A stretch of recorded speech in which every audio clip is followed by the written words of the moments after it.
Welcome to Sales Secrets from the Top 1%, where the world's best sales experts share their secrets to sales success. My name is Brandon Bornancin, a serial salesperson and entrepreneur, and I'm sitting down with the world's best sales experts to share their top secrets to sales success.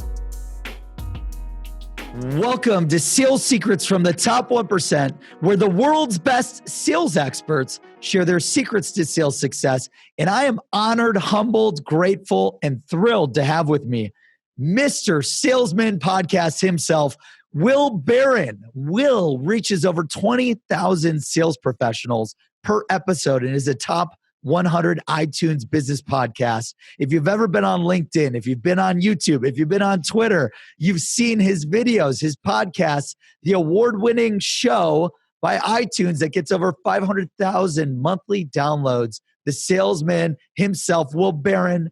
Welcome to the show. Thank you for having us today.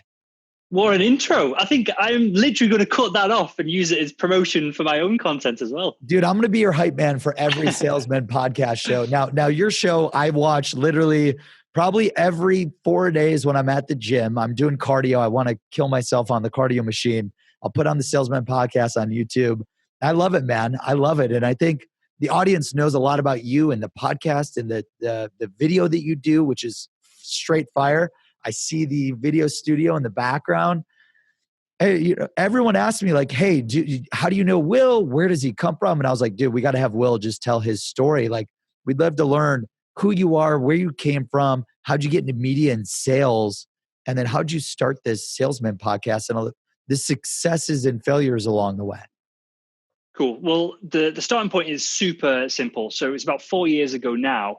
I was in a medical device sales role. I was slightly better than average, but certainly not crushing it by any means. You know, hitting targets, but there was uncapped commissions. So people were doing literally 2-3 times more commissions than what I was doing, and almost in a world of being comfortable. So I then looked out on the wide kind of internet to see what content there was for me to improve myself. I didn't want to read books on sales because I've not really had any success from all the old classics, which we can dive into perhaps later on. But there was a few books that stood out, but there's nothing that had been written in the past 5 or 10 years that really helped me at all in sales. So then I started looking at podcasts and I started looking for video content. And you'll appreciate this because I feel like we're on the same wavelength with some of our content that we produce. There was a lot of dudes in suits that didn't fit quite right with a whiteboard in front of them going, here are the 5 ways to cold call, and women in power suits with haircuts from the 90s that were just, regurgitating the same just crap content that had been going out forever. So I saw the gap in the market, scratched my own itch as an entrepreneur kind of should do, and started interviewing people for 1, my own benefit, and then 2, to kind of spread the value that I was getting from these interviews with other people. And the show, I'd love to say that it blew up kind of immediately, but it really didn't. And our kind of growth is literally just this straight line that goes up and up and up every month. So we've never had a month with kind of less downloads than in the previous month, but there's no kind of hockey stick growth to any of it. So yeah, that's how we got started of it all. So that's how I were in medical sales. Okay, so you were in medical device sales. And just for the audience, where are you from? So I'm from Liverpool originally here in the UK, but I live in Leeds in beautiful Yorkshire at the moment. That's where I was doing the medical device sales role. Okay, awesome. I've never been out that way, but I hear it's incredible, the scene and everything. Yeah, so if you're into music, man, Liverpool, Manchester, the cities to be over here. I'm a big EDM guy, so if they've got a lot of EDM, that's my spot. I got to get out there. Okay, so you go into medical sales, and so you're selling. You're doing okay, and you're like, I'm trying to learn, I'm trying to skill up, but there's just not a lot of great content out there that resonates with me, teaches me, because I've read all the books too, right? That like Sales Secrets from the Top 1% is all about not wasting people's time having to read the 150 books that you read, that I read. I agree, it's kind of bland and boring and unrelatable. And then you just decided, look, I'm going to start interviewing people. Now, did you do this on the side? Like, were you still selling medical devices while doing this? Like, I don't understand the transition. So this will be useful. Although be perhaps might even put a smile on your face. So my name is actually Ray Barron. Will is my middle name. So, and this is caught on, and this is now kind of the business is based around the almost pseudonym Will Barron, because I didn't want my manager to find out that I was doing all these interviews and building a business on the side. So everyone in work and family call me Ray. Everyone in business calls me Will. So yeah, I was for sure doing this on the side for about 6 months or so. And then it started getting a little bit of traction. I had a couple of people, because at that point as well, the landscape for media was totally different. For the kind of B2B space, especially the sales space, there's very few people putting out content regularly. There's very few podcasts just in general. Obviously, podcasts exploded. Every vendor has a podcast now, and there's countless people trying to do it. From what I did, which is literally from a bedroom perspective, and I can dive into the kind of the sacrifices I made at that point to grow the business if that's of interest as well. Absolutely. Yeah. Well, I'll touch on that. So what I did. Hold on, quick question. So you're working as a medical sales rep, and I did the same thing like you did. I built Seamless to help me sell faster when I was selling, and it sounds like you needed to train and skill up. So while you're being a medical device rep, did you decide I want to launch this show and launch this podcast or this interview to make a ton of money? Or did you do it like, hey, I want to learn from the best so that I can improve in sales? So two things. One, I think sales is for most people, not everyone, but for me and a lot of people listening to this, it's a sprint. It's perhaps not a career that you want to be in for 20 years. And we can dive into that. But the other element of it was I drew this out on a graph in Excel of the money I was earning, where I could get up to with other people commission wise, and then my goal of becoming financially independent, i.e. having more money coming in from investments than what goes out for outgoings in each month. So then I can then do whatever I want with my life at that point. I plotted the medical device role versus having a business like mine that I knew if there's a gap in the market, other people will want to buy that business in the future. And kind of map them both out of the sacrifices you have to make when you start a company and you put in your sweat equity, because I didn't want to kind of get involved with investors versus just plodding along the medical devices. And there were similar outcomes, similar lengths of time to reach that point of financial independence. And so I said to myself, well, why not bet on myself rather than having other people have leverage, which is, when you have a sales role, it's probably safer, but because if you're great at sales, you can get a job at any company. But there's still that risk there of, a few bad months, miss quota, you get fired, all these other kind of points that I'd rather bet on myself than have other people like risking putting my risk in other people's hands, if that makes sense. Yeah. And you were just like, do you come from a media background? Like, no. How do you go from? No, I swear, I was like, this guy. Like, I'm really excited to interview him. I was like, but I'm curious. Obviously, he has to sell his show. But I was like, I wonder if he like studied media and journalism in school, because I loved hearing right when we kicked off that you did medical sales, because it's like, okay, this guy was doing sales. He wanted to get better, and then he starts interviewing all these people. So I guess the two questions: did you always like know that you wanted to do your own show? Like when you were in medical sales, you knew that this was the thing you wanted to do, it sounds like, to create financial freedom? So without divulging too much into it, because the organization I left out to sign a bunch of NDAs, I have no idea if they're still kind of relevant. But internally within the organization, this is before there was social selling. And it's not that I'm some kind of genius. It's just so obvious to hopefully anyone who's using social media at the time. And I was selling to surgeons. So I was selling endoscopy devices, capital equipment. My deal size are anywhere from 25 grand to millions for a full theatre refurbishment. And I knew that the surgeons were spending, especially the registrars, the people below the kind of final decision makers, they spend a lot of time on Twitter. They were bouncing around, spend a lot of time with urologists and go to urology conferences, and they'd be sharing information between themselves. So internally within the organization, I set up a couple of meetings to go, look, we need to be on social media, essentially social selling, before we knew what it was. LinkedIn hadn't quite evolved into the content platform that it is now. But I knew that there was a sniff of something. So at that point, I built a decent sized following for a urology Twitter profile. Nice. And things like this. And no one was doing that back then, man. No. And it was easy to do back then as well because no one was doing it. The attention was a lot freer.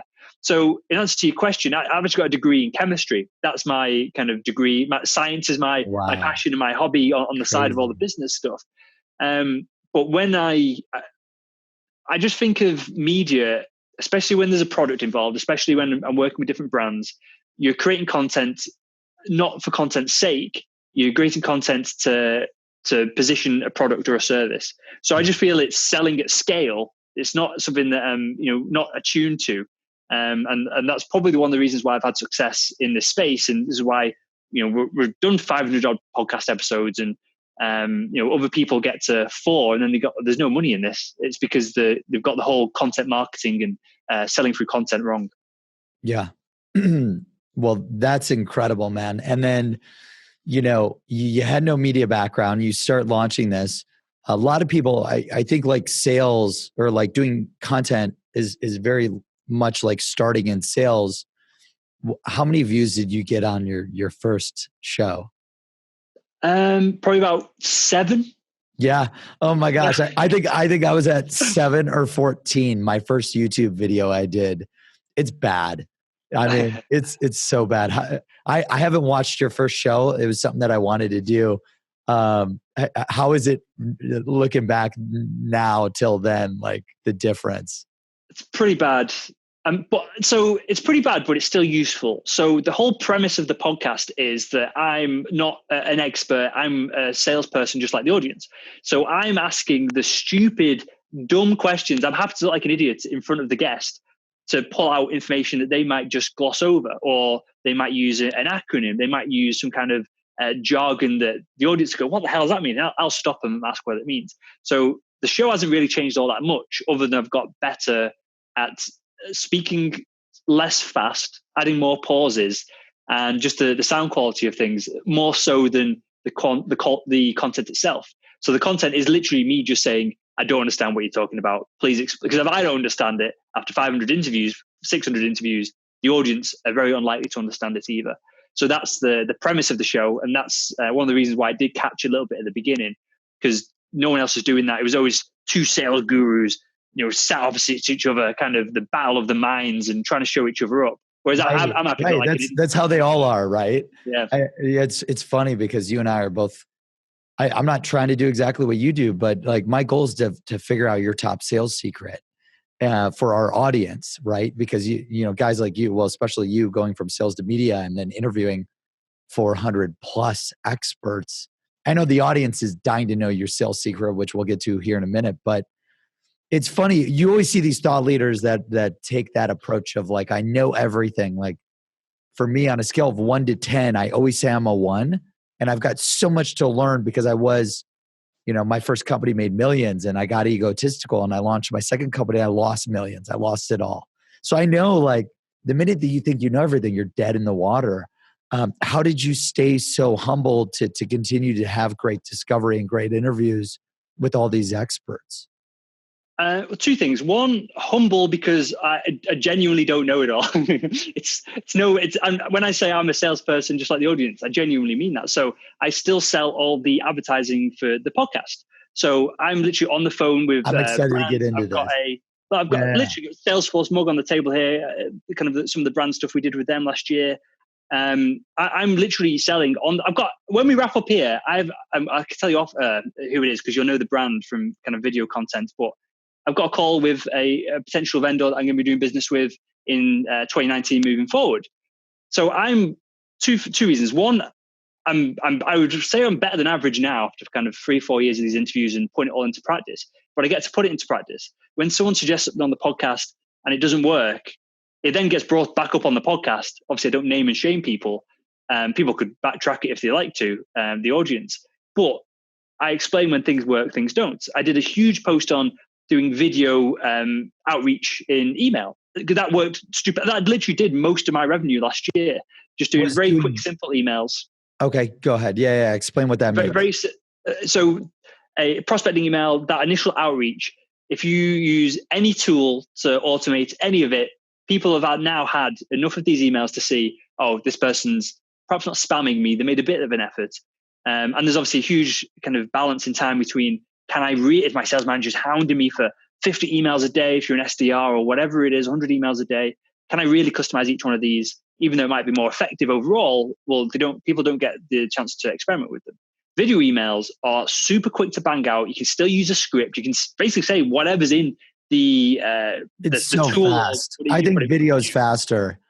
Right? Yeah, it probably is. The only problem with video is you can't send 100 emails in one go. You have to go 1, 2, 3, 4, 5, 6 to 100. But what I found was, and again, this will shift over time as salespeople and marketers ruin video email and everyone starts doing it. I found people were going, "Hey, Will, thanks for the email. I've never sent a cold email and someone's said thank you for sending it in the first place." Right. But 9 times out of 10 of these video emails, people are like, I really appreciate that you took the time to do it. And I did it in the studio here with the backdrop and all that kind of stuff. And again, that immediately sets me up as different to other podcasters who are perhaps just doing audio, and all these perceived elements of value and these perceived elements of quality all start to stack up then. So that's just one example of, I'm testing everything that we do on the podcast. That's what keeps me humble. I want to get into you selling for your show, which I think is awesome because you were in sales, then you launched this show with no media background. It's now got 20,000 plus sales professionals watching per episode, top 100 iTunes business podcast. Insane, man. I'm so happy for you. How did you go? Because this was really hard for me, and this will be hard for anyone in sales. And I know we're going to talk about content creation, but the same goes for emailing, calling, social selling, prospecting, appointment setting, and closing deals. How did you stay motivated when you did the first show and you had 7 views? That's like a punch in the face. At least that's how I felt. What did you, after you did the show and you're like 7 views, really? How did you go on to then do 500, over 600 shows? So you got to just embrace it. I always feel like this, if it's easy and you have massive growth, then your competition is going to have massive growth and there's no leverage between you and them and anyone else.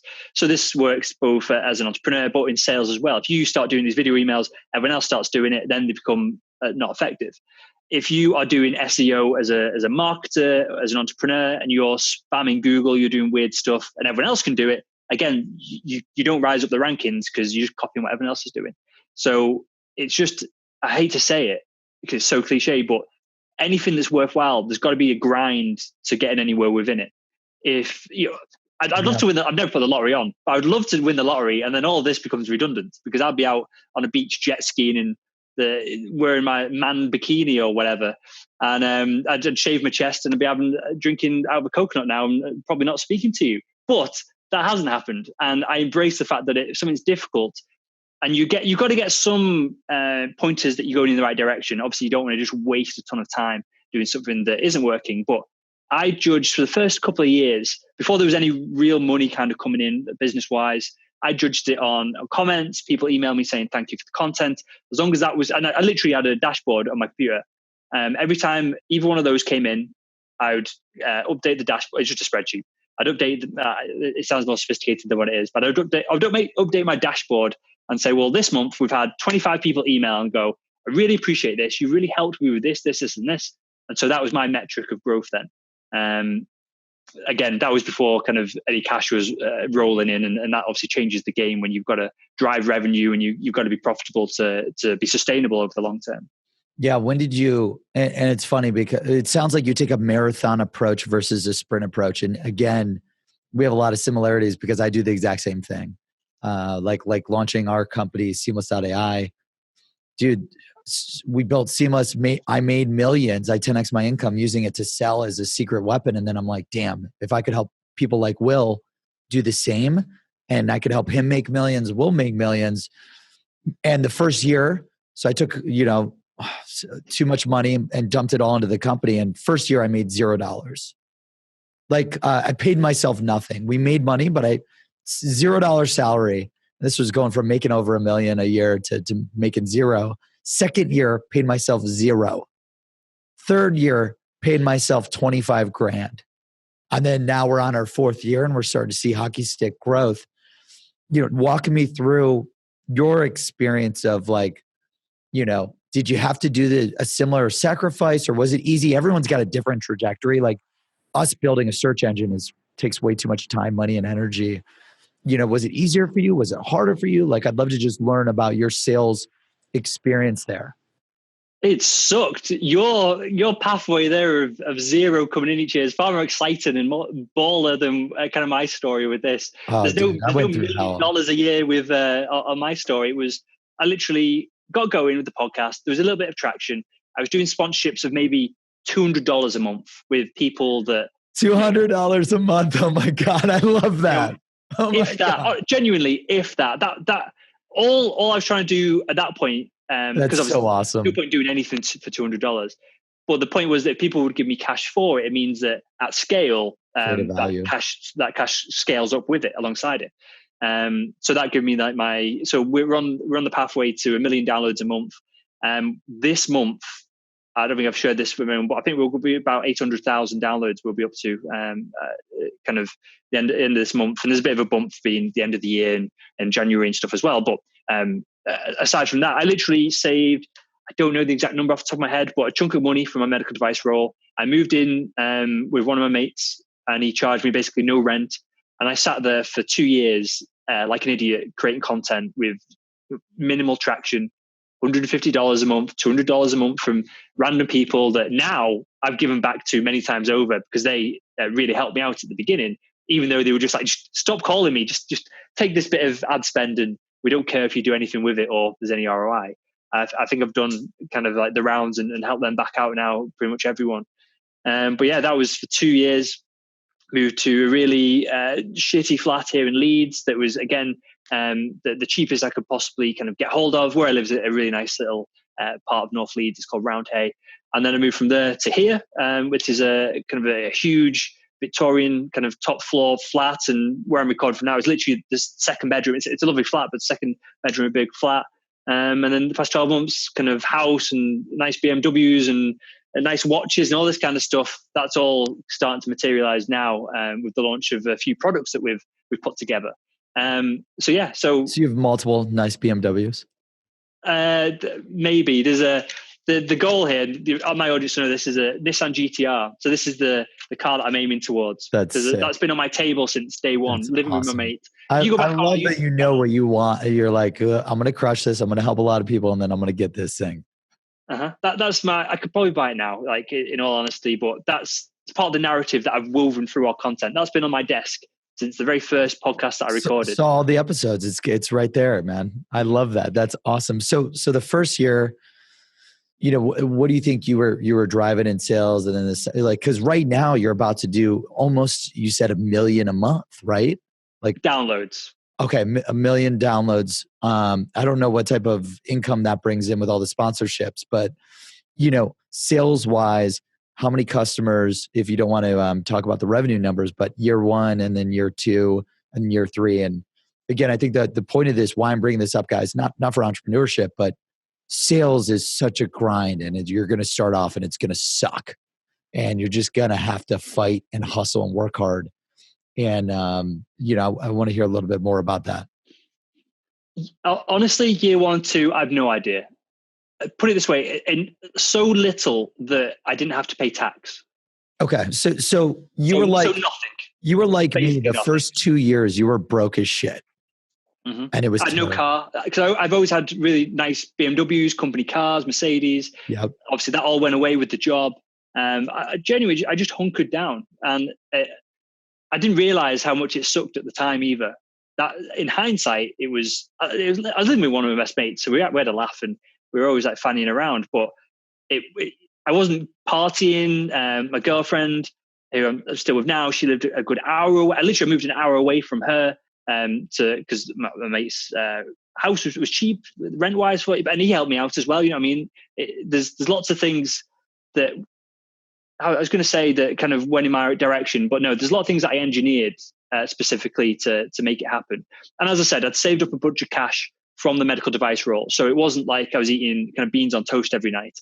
There was kind of savings that I was living off at the time. So, but yeah, it sucked. And you got to make that sacrifice. You had to make that sacrifice. But the important thing is, and this translates back into sales, I now have such a network within the sales industry. Obviously, the sales industry is rapidly changing. The role that people were doing 5 years ago does not exist anymore. Transactional salespeople, if you're listening to this and if you can close a call, if you can close a deal on 1-2 phone calls, you need to look for a more complex sales role because your job isn't going to exist in another 5 years. It's all disappearing and changing. But I've got such a network now that this is genuinely a problem that I have. And this is a ridiculous problem to have. We get so many inbound leads for people wanting to sponsor the show and work with us. And we work with all the giants within the sales industry. And, I mentioned a couple of them so far, but basically every player in the industry. But now we do content for them. We do all kinds of other things behind the scenes, and we help kind of do lead gen for them through content. All that comes from the network and the podcast. So the point I'm making is that the first year sucks, the second year sucks, the third year, you start to get some traction, people that know you, kind of make introductions. And yeah, it's our downloads is a straight line, but our revenue is a hockey stick because of that. And also, and this is something we talk about in the podcast all the time, 4 or 5 years in, people know you. If they've not done business with you after 5 years and you've not been spamming them, you've not been cold calling them, you've been giving them insights, you've been helping them out with different things, you've been making introductions, you've shook their hands at a couple of industry events. Well, that 400th time you call them to say, hey, I just found this and I think it might be useful for you, or I see in the news that you're going through these changes, perhaps our financial director or CFO can get on the call with yours and we've got some insights from the industry. That time you do that, then you get that huge deal, which makes it all worth it. So compounding is the best way to describe it. Yeah. Your sales career compounds over time. You come up with stories, anecdotes, people who couldn't help you in one organization and now the decision maker in another organization. So yeah, it's a grind, but I think the end result, especially that 5 to 10 year period, if you're brand new to sales, that's when you start crushing it. Yeah. And that's incredible, man. It's so crazy. I did not know how closely aligned our paths were no one knew me. No one knew Seamless and who I was for we're about to hit 4 years and the 7 views and then the 12 views and no one would return the cold calls, the cold emails, the social touches. Yep. Year one, we acquired, 50 to 100 customers and then a few hundred more year two, but you're still going broke because for us, development of a search engine and an AI platform is you need so many developers. The developers cost hundreds of thousands of dollars.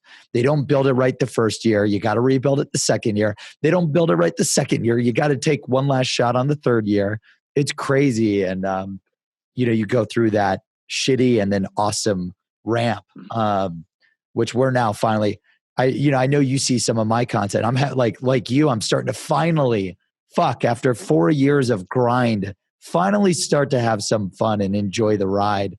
But you and I both worked out of our houses. I had 8 people with my fiance working out of my house. It was me all by myself. Then it was another guy, then it was after a year, you add a third guy or girl, guy or girl is what I mean. And then, you had a fourth person and I wanted to be so tight with money and not spend anything that I was like, Danielle, my fiance, I was like, let's just keep, who gives a shit if it's your house? No one cares. Everything's done virtually. Just whatever it takes to keep expenses low, maximize revenue, maximize product. So it was funny. I mean, you ran the studio out of your house for forever. And we just got office space, which is so weird. I miss my house. I love waking up at 5 a.m., working till 10 p.m. and then going to bed, without having to go anywhere. And that isn't because you probably love the day-to-day, right? Well, you may do. I don't all the time, but I am working towards that vision that, and it changes as time goes on, but that vision of what was financial independence, which I mentioned earlier on in the show, the vision now of being able to have more impact, the vision of the goal of salesman.org, where the podcast is hosted. And we're kind of halfway there. Basically is to have a search engine on the front of it that searches the site internally. And anything you type in there's content for sales professionals. That's the goal. Yeah, because you're starting to create courses and stuff too, which is really cool. I know you've got this masterclass coming out. I saw the course that I'm going to get access to my guys here at Seamless. You're starting to create all these different products. So that's a separate product. I kind of don't want to dive into it and pitch it, but essentially it's the sales school. This might be something useful for the salespeople as well. We just did exactly the opposite of what everyone else is doing. Sales training is doing. So sales training is boring. It's some dude in a suit or some woman in a power suit. Our content is entertaining. It's not sales training, and this will dive into. And this I'm teeing it up for us here. Of the sales secret of sales isn't about selling anymore. It's about being a great business person. So the sales school is all about that. It's self-development for salespeople. There's a bunch of comic strip characters involved. It's a laugh. It's ridiculous. And that's over at salesschool.org for anyone who's interested. But the goal of it is just to be the opposite of what everyone else is doing in the marketplace. And again, for salespeople, you might rub a few people up the wrong way if you do that, but it's one way to get attention for sure. Yeah, that's incredible, man. So you had this, did you always have this decade, 10-year mindset, 5-year mindset? How did you not quit in sales trying to, because you had 2 jobs, create all the content, and then you also had the job of, it's funny, the automatic lights went out in here. They're not seeing my motion. I just texted my video producer guys, come in here, hit the lights. So, you were trying to basically, you had to create content, and you had to market, and you had to sell. That's a lot of jobs, and it took a really long time. How did you, what was the type of mind? Did you always know, hey, I'm going to do this for 5 years, and if it doesn't work after 5 years, I'm going to quit? I'm going to do it for 10 years. If it doesn't work after 10 years, I'm going to quit. Dude, it's so hard in sales and or entrepreneurship. Again, you have to have a special mindset. 99% of entrepreneurs quit. You did not. After making no money for a few years, what was the headspace there? So 10-year goal, semi-retire at 40, be set up financially for myself, my family. I've not got kids yet, but they'll be here at some point to be set up with them. And as I said at the top of the show, I could have done that in the medical device sales role. That was, multiple 6-figure role. A year role. It wasn't all that stressful to kind of the job itself, and I just chose this route. So I could literally be right now a professional salesperson. The other thing is of all of this, this might answer your question and put another spin on it, which would be interesting for the audience. I now know for certain that if all this went to shit, collapsed, a deal went bad and cash flow is knackered, and so we've got a team of freelancers that work with us.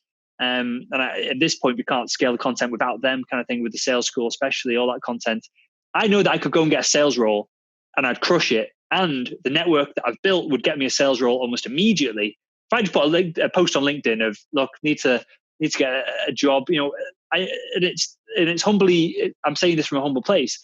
People would be throwing themselves at me, and they probably wouldn't want me to be in sales. They probably want me to be in marketing.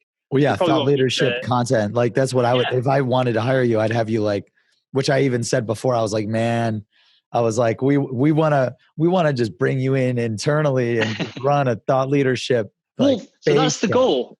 That is the goal eventually, to sell the company, work within an organization, that I love for that 4 to 5 year period for a handover, to teach the organization everything that I've learned through trial and error, to recreate the content without me being sat here. So one of the reasons next year that I want to get office space is to hire a sales trainer or 2 of my ilk of dude and no tie, Patagonia fleece, to be able to do more content on the salesman.org platform that I'm not directly in front of the camera of, to scale that content for all this reason of eventually taking everything internally within an organization.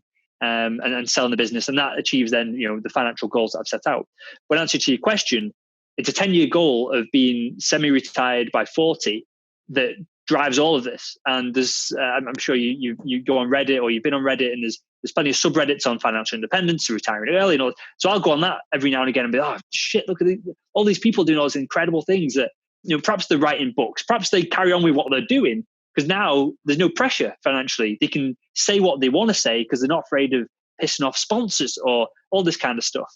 So that's what keeps me going. And it's, as I said, I've got no kids right now, but at some point there will be, and I want them to be financially secure. And when you say financial security, so what is Reddit saying to you? What are they saying? You need to make this a month, or what is it? You can work anywhere. What are those forums saying? So I'm not interested in the work anywhere, the laptop lifestyle. A lot of that is just nonsense and trying to sell some kind of bullshit. Yeah, I agree. Yeah. The 4-hour work week. Let me tell you, dude. Any salesperson out there that wants to make millions in sales or in life, there's no such thing as a 4-hour work week. Uh-huh. And Tim Ferriss says that himself. He says people got it misconstrued. The goal is to condense down what takes 40 hours into 4 hours, so you've got more time to scale everything else up. And he sold a shitload of books, so I'm not one to question him with the title of the book. But yeah, I've lost where I was going then. Oh no, you were just talking about just like oh shit, I forgot too. We were talking. we were talking about the Reddit. The Reddit. Yeah. So the Reddit. It's Reddit. You were looking at all these financial forums, right? And I'm like, well, what are they saying, right? You want financial freedom by 40. Like, what does that mean? What is Reddit saying? When you look up these forums on Reddit, like, what is it telling you that you need to do? So the answer is it depends. So it's lots of people's personal opinions and personal stories. So I'm a fan of investing in real estate. I'm a fan of investing in the stock market over the long term in the S&P 100, for example, in the stock market in the States. It's all simple processes that leverage compounding interest. So just you put $1,000, $5,000, whatever it is a month away, 10 years, 20 years, you've won the game. So for me, I see money as a game that's just being bounced around. You can create it literally by having an idea, implementing it, and creating value for another person. You don't need what you're doing, which is incredible software. You don't need what I'm doing, which is a media company. You can literally just ring someone up and do consulting. There's all kinds of ways to leverage it. And that's part of my kind of sales secret as well. Of it's not the product that you're selling, which is your biggest leverage point. It's you as an individual, it's you as a business person that ties all this together. And that's your competitive advantage in the marketplace. So the Reddit forums that I go on are, off the top of my head, there's one, I think but the acronym that everyone bounces around is FIRE, which is Financial Independence, Retire Early. And I feel if you're in a sales role, and I mentioned this in the middle of the show, I feel like it's a 10-year sprint, a 15-year sprint to achieve that. If you don't have substantial amounts of wealth, of capital that can be allocated in multiple different ways, it can be leveraged, and you're buying Nissan GTRs, big Porsches, Rolexes, Omega watches, you're an idiot. So, no, I don't think it's any more complex than that. And if you've gone from millions to zero to building success on the back of it, you'll have felt that pain probably more acutely than definitely me and anyone else watching. Everyone has a comfort zone of a level of wealth in their life, and then a level where they go, oh shit, I need to get rid of some of this cash and spend it, without kind of going all Tony Robbins on us here. But raising that kind of floor of, well, okay, I'm happy with 10 grand in my bank. No, I'm happy with 100 grand in my bank. No, I'm happy with £1 million worth of real estate investments, whatever it is. And then essentially eliminating the upside of it helps, everyone over the long term, because, we're due an economic downturn. As soon as that happens, that's what everyone's talking about. I can't wait. Because I'm going to buy a ton of real estate. You lucky, dude. I've got all my money in Seamless right now. And I'm super happy because I've seen a freaking 20x return so far in a short period of time. But I'm so mad because I don't have as much money saved that I want. But I'll pick up a few properties right when it happens. But oh man. And properties are well within the reach of someone who's crushing it in sales, whether that's SDR, BDR, an account manager, whatever it is. I'm not saying there's plenty of people who are way more respected and way more knowledgeable and all that than what I am.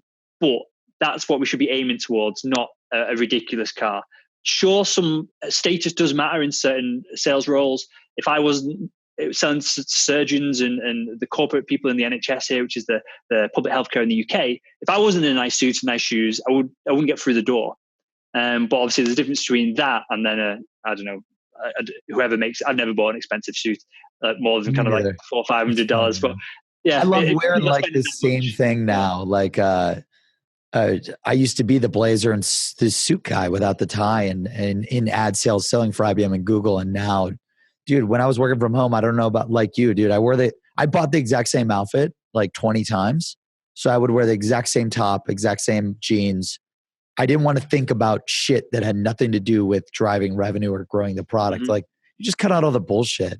And for me, like, I made millions, lost millions, like just like you're talking about. Dude, the materialistic things, if you're worried about what people think about you, you're playing the wrong game. The game is long-term financial freedom. Instead of worrying about the Porsche, the Lambo, or the Ferrari, like Will's talking about, impress people by saying, yeah, I drove 100 million in sales for IBM or Dell. Yeah, I don't even do that. I don't tell anyone anything. Yeah, I don't tell anyone. No one cares either. Outside Right. of I say this, Right. as soon as I walk into a sales conference, I'm somewhat of a celebrity. Loads of people know me there. Loads of people listen to the podcast. Of course, dude. They always come and say hi. As soon as I walk out that door, no one gives a shit, and no one should give a shit. So that's how most salespeople should be. They should try and become somewhat of a celebrity within their vertical. Every salesperson should be creating content of some sort, which is another 5-hour conversation we can perhaps have another time. But outside of your vertical, probably no one's going to care, and it's fine. That's absolutely fine. Yeah, what you inspired me, you're trying to add value to the sales community like every day of the week. The Sales and Selling Podcast, the Salesman Podcast, that inspired me to just, I don't care about the money. I don't care about any of the bullshit. I know if I can help a lot of people, all the money will come. If I can help you make a lot of money, I will make a lot of money eventually. Maybe not today, maybe not tomorrow, maybe not in a year, but it's going to come back around. But I don't want to get too off topic here because the audience right now, sales secrets from the top 1%, where the world's best sales experts share their secrets to sales success. Will, you've interviewed over 400 experts. You've been working on content for years on sales and selling. What is your top sales secret? If you had to go back when you first started in sales, if you could take everything that you learned over the past 4 to 5 year grind in sales, in the interviews, in the 20,000 podcast downloads a day for all the shows, and everything that you learned, man, what is your top sales secret?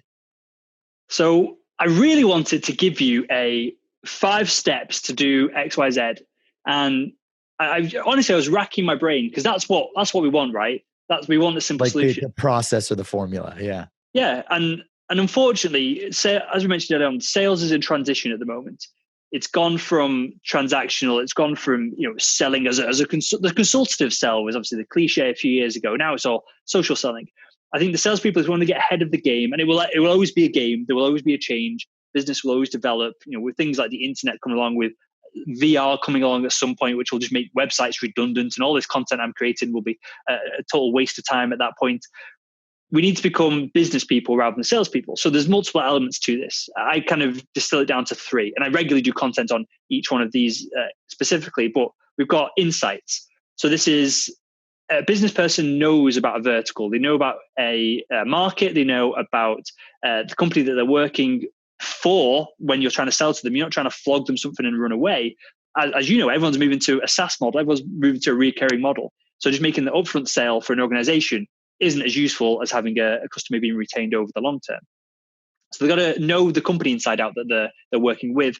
And then, of course, we're dealing with humans, right? And it's, again, cliche to say human to human. And there's plenty of people who have said that before me, but it is true. If you can help elevate someone, make someone look good within an organization, then they're going to do business with you. They're going to want to do business with you. They're going to break the rules, or they're going to twist arms. And if you make them look good, you're going to look good internally for you. Then the other thing that business people leverage that salespeople do not, salespeople are terrible at this, is leveraging and building a network. So we've talked about this already, which is great. So 10 years in, you've got all these stories, you've got all these connections.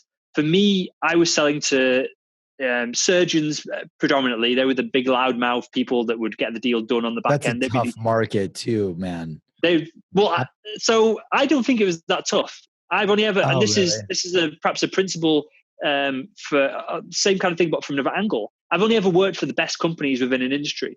I've never worked for any shit company. I've only ever sold the best products. And some of this is brainwashing. You brainwash yourself that they're the best products. Yeah, you have to believe it.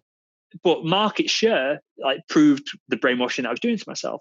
So I would knock on a door, they'd see my badge, And they go, come in. We're happy that you're here. What new toys have you got for us? And this kind of thing. But as you build this network over that 10-year period, 5-year period, after you go through the initial grind, you have connections, you can make introductions. If you don't know the answer to something, someone internally doesn't know the answer to something, and you can go, oh, I'll ask the surgeon in Germany who's developing these products. I'll get him on the phone, and perhaps you can even get on the phone with the person yourself. Each of the, especially the surgeons, they all had heroes within the space, and I knew a lot of their heroes. So I'd make these introductions, and that's my network. Explodes at that point. So that's a way that business people, rather than salespeople, add value. And then the sales element of it all is, rather than just trying to flog a product, is being a deal maker, right? So a lot of buyers don't know how to buy. I have this with them selling the ad space on the podcast all the time. I'll ring someone up, or there'll be an inbound inquiry back. We want to work with you. Lots of people say this to me, and it's almost frustrating. We want to work with you. We don't know what we want to do. Give us a project. We just want to we want your brand to rub off on ours. And, and I don't deal with branding. You can tell me your thoughts on this perhaps later on, but I don't deal with brand. I only deal with ROI. We only bring partners on board that we can literally drive 5 to 10 ROI, 5 to 10x ROI with over a 60-day period on their ad spend. So people say, we want to work with you. I explain the process, and they go, okay, so what do we need to do? It's like, just sign a PO and we're done. We're rocking and rolling. And it blows people's minds. They don't know how to buy the ad space. They just want to be involved with the show. So a lot of deal making is explaining the buying process to buyers who haven't bought through that process before. And it's also just about building and creating that momentum as well. If you were to interview a Richard Branson, anyone who's of that caliber of entrepreneur business person, you'd be so wrapped up in everything that's going on that you just get driven forward organically. There's no just checking in emails or nonsense like that. So that's what a kind of deal maker from a business perspective brings to the table. So I know just throwing a lot at you there, but in summary, we need to stop being salespeople who are just one way, push, and can I take your time? We need to be business people who are having engaged, active conversations with these individuals. And if someone doesn't want to talk to you, there's plenty more people out there that you can speak with. You don't need to cold email them 500 times. Obviously, there's going to be a cadence for the different markets. But if someone doesn't have budget and you can't convince them that what they've got is a problem that's deep enough to worth kind of digging budget out from somewhere else, move on to someone else. It's one of my bugbears at the moment of just spamming people and pissing people off. And if you are creditable, if you are someone that has a network, if you are someone that has insights that people want to hear, then people want to engage with you. It's as simple as that.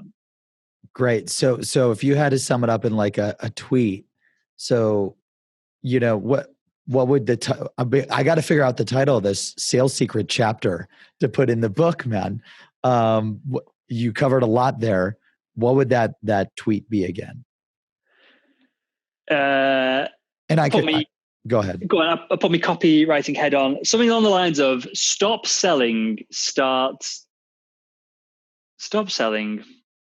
elevate. I don't know. I'll come back to you. I'll drop you an email with an incredible one-liner to sum it all up. But the principle is we need to stop flogging random shit, use our insights, our network, and our deal-making skills to just bring in bigger deals and stop faffing around with all the small stuff. We all need to aim higher. Network, deal-making, and I like that. And was there a fourth pillar, kind of insights, networking, deal-making? 3 pillars. Oh yeah, and you said act like a business person. Don't act like a salesperson. Don't shove product down someone's throat.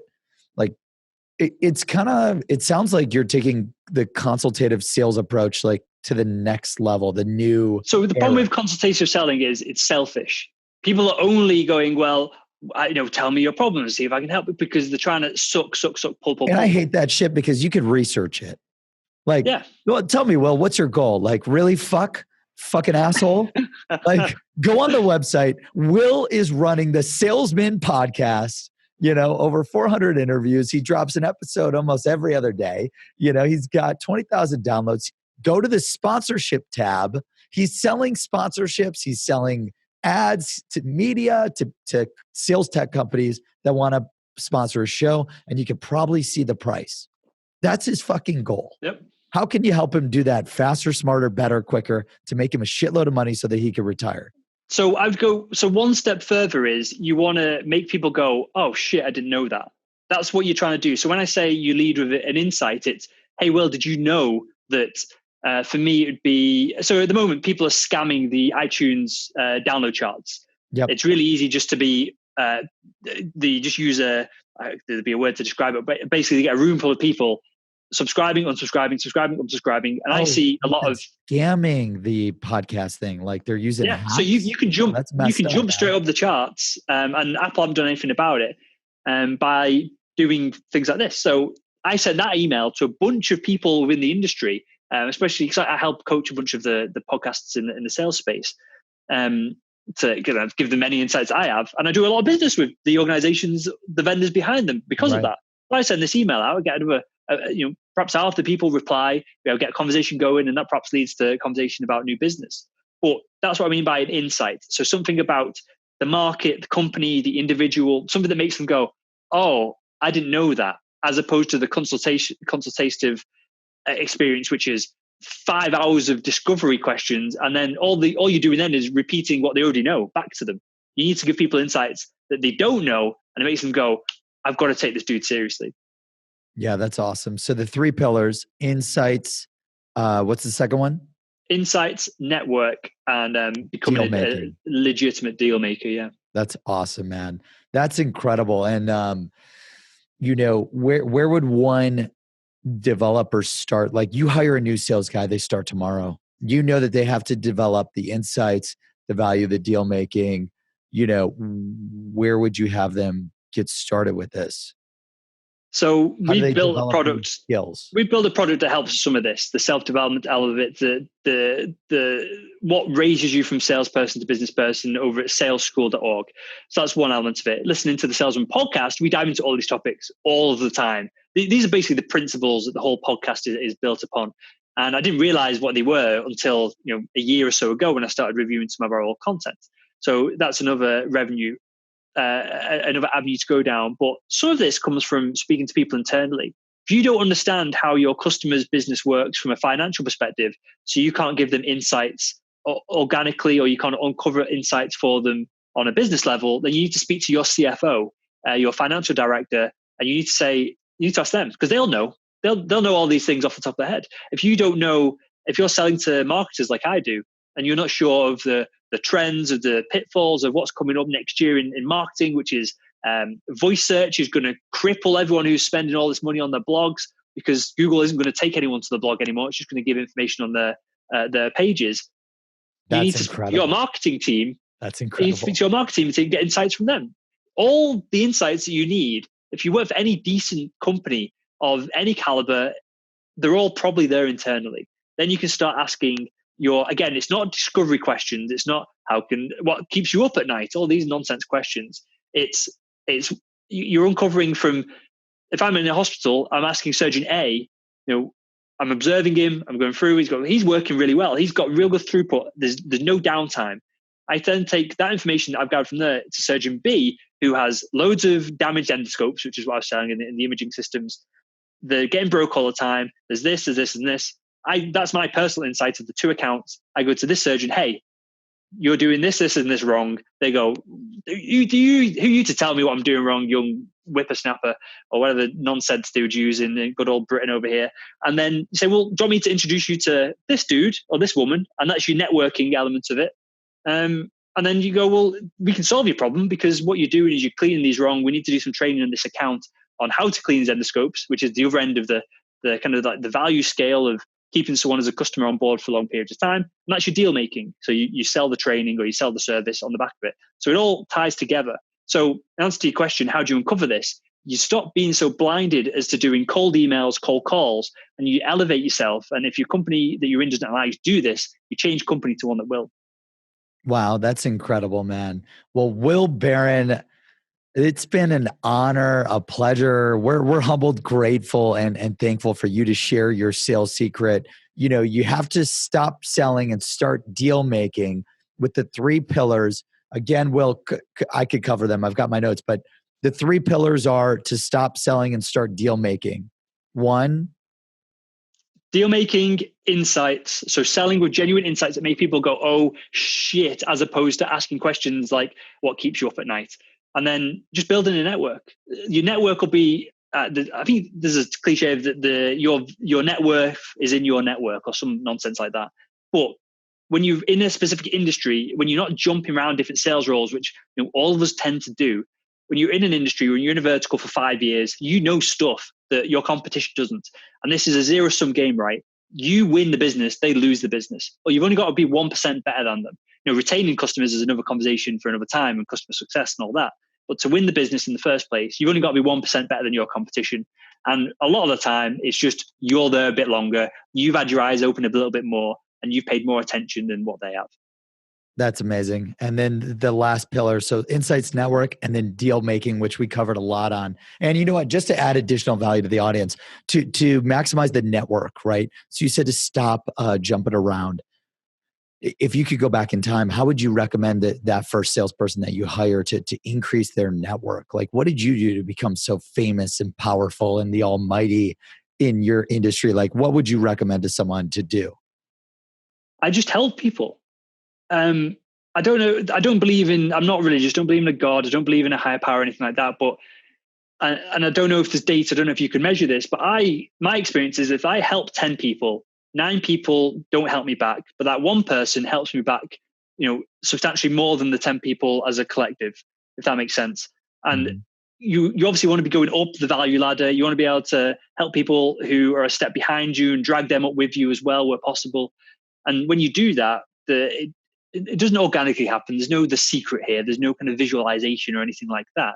When you proactively spend time networking, spend time helping these individuals, just ask people, can I help you? And occasionally someone goes, oh yeah, we were chatting before about gear and recording equipment. Yeah, you were helping. I'm going to send you a massive email in a minute of all the pictures and data and all the gear that I'm using here. And hopefully that'll help you improve your quality. When someone goes, holy shit, your show's looking amazing. You go, oh, Will Barron helped us out with that. Yeah. It kind of all comes back around. So again, I don't like you help us out. And I'm like, dude, like Seamless is trying to get in front of all the salespeople. We should call Will and have a sales call about how the hell we could do the media. Like it just always goes back around, So that compounds the longer you spend in an industry. So when you're jumping around from sales role to sales role, company to company, you don't have the opportunity to make those connections. And I'm not a huge believer in that deals come from relationships. Deals come from people, especially the higher up the food chain you get. Deals come from people who know that you can help them, as opposed to they think you're a good person and they want to spend time with you on the golf course, which is a shift that's happened over the past few years. Because everyone's busy, no one has time for all that nonsense anymore. So yeah, if you're in a role, if you're in a vertical, if you can create content of any kind, 5 years in, you're going to be crushing it almost by default.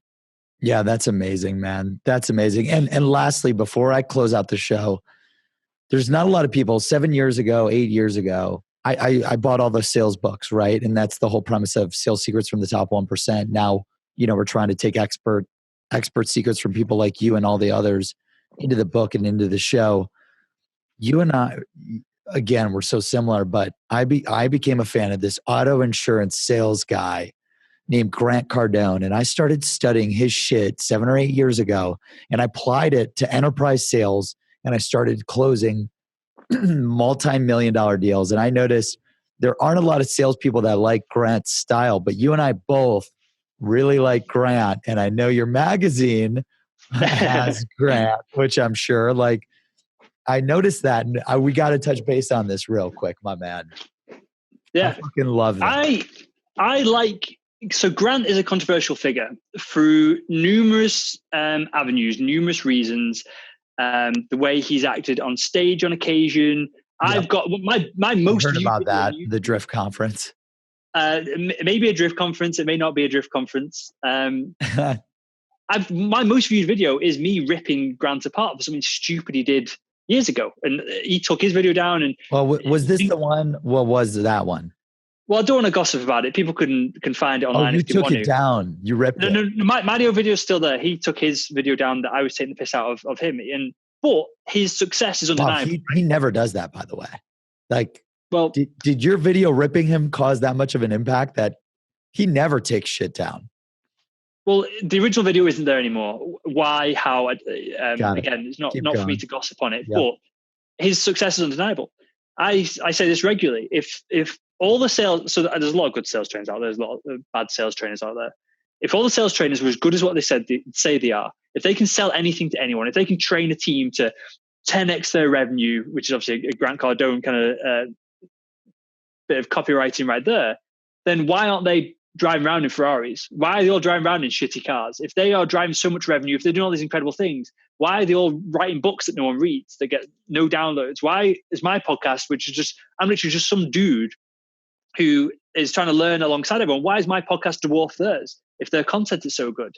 And it's not that it's not me personally, my content is good. It's the guests that I have on the show that bring the content that kind of adds value on that front. So Grant's a controversial figure, but his success is undeniable. I'm sure he would be a great person to go party with. I'm not sure he would have the best success selling to the surgeons here in Yorkshire that I sold to.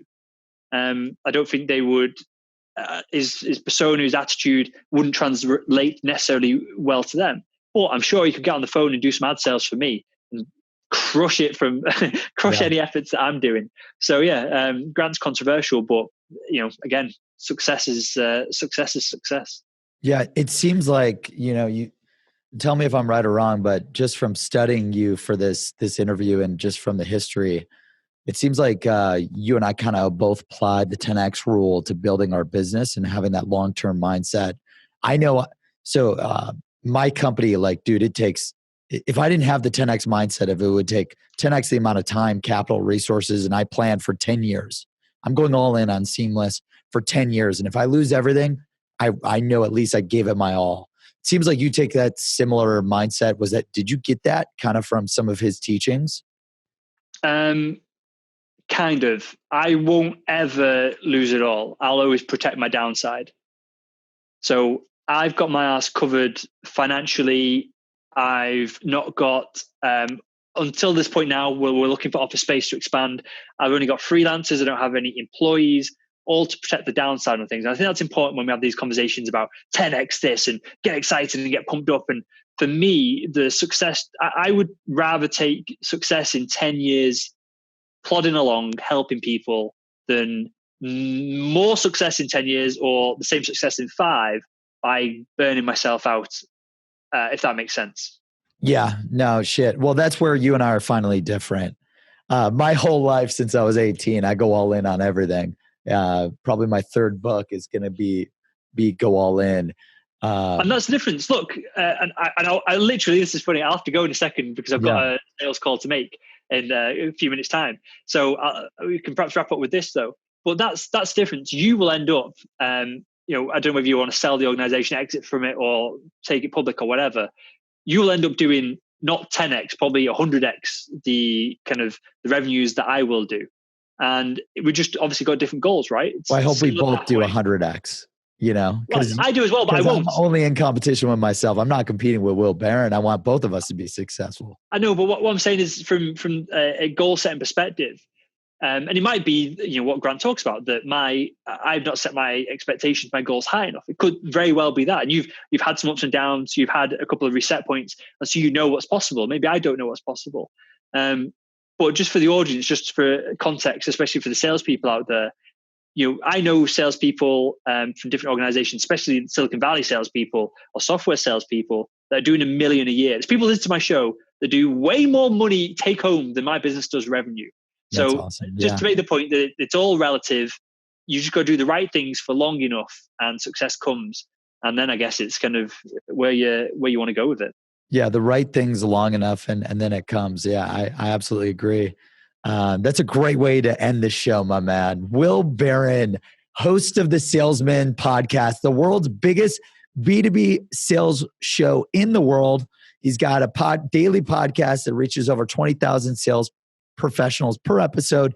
It's a top 100 iTunes business podcast.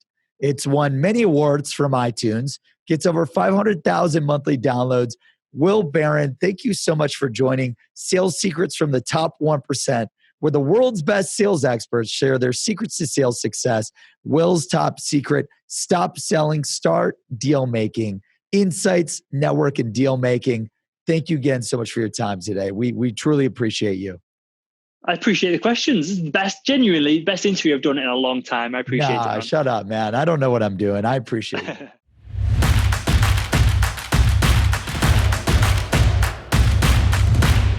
Thank you for tuning into this episode of Sales Secrets from the Top 1%. We release new episodes every Monday and Thursday, so make sure you subscribe on Apple Podcasts, Spotify, and YouTube to never miss an episode.